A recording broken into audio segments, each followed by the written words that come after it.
diagnóstico de TDAH é uma coisa, sintomas de desatenção é uma outra coisa. Lembrando que, embora eu não vá falar somente aqui sobre TDAH, é natural que eu fale várias vezes sobre o tema, e o diagnóstico de TDAH ele é um diagnóstico de 5 critérios, sendo que o primeiro critério é a lista de sintomas de desatenção e hiperatividade, e podem ter certeza que é esse o único critério que a maior parte dos pacientes leem ou veem em alguma parte, um blog, um Instagram, alguma coisa assim.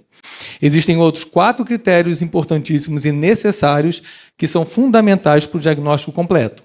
Então, se eu pegar só o critério A, eu não tenho dados suficientes para o diagnóstico. O máximo que eu posso ter é um relato de sintomas de desatenção e de hiperatividade e impulsividade.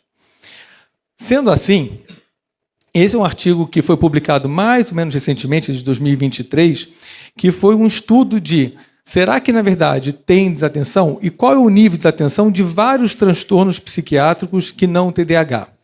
O que os autores observaram é que muitos desses transtornos, e são vários deles, cursam com uma quantidade de sintomas de desatenção importante, e, segundo o que foi avaliado nessa amostra em especial, alguns sintomas ainda têm mais intensidade ou mais sintomas de desatenção do que o próprio TDAH.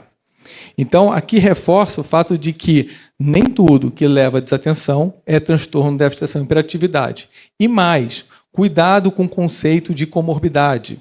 Né? É muito comum da gente escutar o paciente tem isso e TDAH, porque a pessoa está descrevendo que ela tem sintomas de desatenção. Mas os sintomas de desatenção não é comorbidade de TDAH. Sintomas de desatenção podem ser parte decorrente do transtorno de base do paciente. Então, antes do diagnóstico de comorbidade, a prática que a gente tem que fazer, né, o que a gente fala sempre com os alunos na faculdade, é do diagnóstico diferencial. Você só vai chegar ao conceito de comorbidade quando você já pensou bastante nesse diagnóstico diferencial e uma morbidade única não consegue explicar todo o fenômeno que você está avaliando. Um estudo de comparação de crianças com TDAH, crianças com quadros de ansiedade, e achados significativos de que crianças com ansiedade, não tendo necessariamente TDAH como comorbidade, né, e aqui excluindo um tipo de transtorno ansioso como a fobia específica, tem uma quantidade significativa de sintomas de ansiedade importante. Fica a questão, né, que você vai, obviamente, tratar o transtorno de ansiedade, e o quanto que, e acho que valem aí sim alguns estudos, o tratamento específico da ansiedade, ele acaba levando a uma melhora também dos sintomas cognitivos associados ao diagnóstico de transtorno de ansiedade. É de se perguntar, a gente, claro que admite ou tem uma intuição de que se o paciente tiver melhor de ansiedade, ele, no final das contas, vai ter melhora de desatenção, mas a verdade é que o ideal é que você consiga fazer um ensaio e mensure esses sintomas e veja a correlação. Né? Será que se o paciente tiver em tratamento para ansiedade, ele, além da melhora dos sintomas tipicamente ansiosos, que fazem parte do core principal do transtorno, ele vai ter também melhora dos sintomas de desatenção?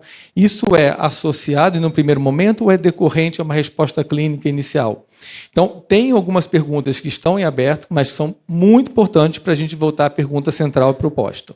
Essa é uma revisão um pouco mais recente, na verdade, acho que ela é publicada em 2021, 2022, ela é uma revisão dos estudos longitudinais de associação, né, de uso de telas ou de uso problemático de internet, né, e desenvolvimento de sintomas de TDAH. Na verdade, como é bidirecional, também crianças ou pessoas com déficit de atenção e hiperatividade, né, em uso excessivo de telas. Então, o que ele fez, e aqui é mostrado, é que existe correlação de um lado e do outro entre não ter TDAH, mas usar tanto a tela e desenvolver sintomas de déficit de atenção e hiperatividade, e o contrário, né? Quer dizer, pessoas com TDAH talvez terem mais risco de estarem na associação, de usarem mais frequentemente e terem mais uso de tela.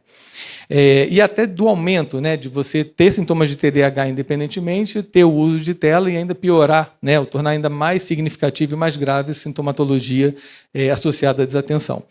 Então, nesse estudo, né, nessa revisão, dá para se notar que já existem vários estudos interessantes, que são longitudinais, que fortalecem essa correlação entre uma coisa e outra.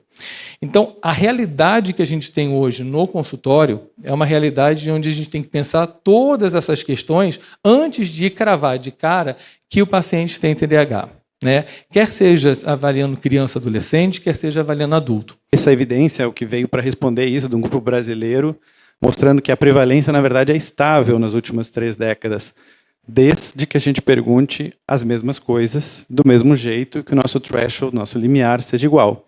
Então, assim como o nosso esfigmomanômetro, se a gente baixar o limiar para 110, a gente vai encontrar mais gente hipertensa. Aqui eu vou contar uma história roubada, uma história do Rod, né, que foi meu orientador, vocês devem conhecer, ele falou mais cedo. E vou contar porque ele sempre conta, né, então eu sei que não é uma história secreta. Quando ele participou do comitê do DSM-5, que estava justamente decidindo e discutindo quantos sintomas nós íamos pedir para adultos, até então, no DSM-4 a gente pedia 6 para crianças e 6 para adultos, da mesma forma, foi se mostrando ao longo do tempo que talvez para adultos a necessidade de sintomas pudesse ser um pouco mais baixo, porque eles já tinham um prejuízo mesmo não tendo todos aqueles 6, né? O comitê científico revisou a literatura, conduziu inclusive alguns field trials, né, que são alguns estudos de campo quando não tem a resposta, né, e buscou qual é o número de sintomas em adultos que é mais associada a prejuízo. E o melhor score era 4. E aí o comitê científico encaminhou para o comitê de saúde pública. O comitê de saúde pública disse, não, mas 4 vai explodir a prevalência. E aí se decidiu por 5. Então, vejam que a arbitrariedade, né, e a questão assim, da gente poder questionar um pouquinho. E eu não estou dizendo que a gente deva baixar o limiar, eu só estou dizendo assim, que a gente, no mínimo, tem que questionar um pouco a verdade absoluta dos manuais todos que a gente segue. Pergunta para nós, psiquiatras, uma delas é assim, funciona? Né? Funciona dar Ritalina ou Venvance para pacientes sem o diagnóstico? E, os estudos, eu trouxe um exemplo, né? Tem vários estudos assim. Esse aqui, por exemplo, fez uma série de testes com diferentes fármacos testados ao longo do tempo com o mesmo indivíduo, foi trocando. E aí, não sei se dá para enxergar, mas foi placebo versus metilfenidato, placebo versus modafinil e placebo versus cafeína, né?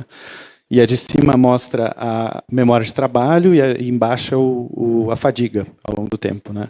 Então, por exemplo, nesse estudo especificamente, o metilfenidato teve um efeito pequeno em ambas as coisas, reduziu fadiga, aumentou a memória de trabalho, os outros 2 não, né? Mas, assim, para resumir, o que as meta-análises mostram? Em geral, elas são mais ou menos concordam, né? Que existe uma influência positiva, né, dos estimulantes em algumas variáveis, né, como, por exemplo, a acurácia de velocidade de trabalho, e o tamanho de efeito é 0,28, que é um tamanho de efeito considerado pequeno. Aqui uma outra meta-análise mais recente, fala do metilfenidato, então é 20,21, que é pequeno, 41 memória, 42 em atenção, o modafinil um efeito menor. E o que eles concluem? Né? Que os dados, né, a gente vai dizer assim, olha, é significativo, mas é positivo? É difícil dizer, provavelmente não é um dado que a gente possa considerar positivo. Primeiro, porque esses tamanhos de efeito são pequenos, difíceis de ter um impacto real. E segundo, porque esses experimentos são muito controlados. A gente não tem certeza se isso se aplica para a vida real do indivíduo.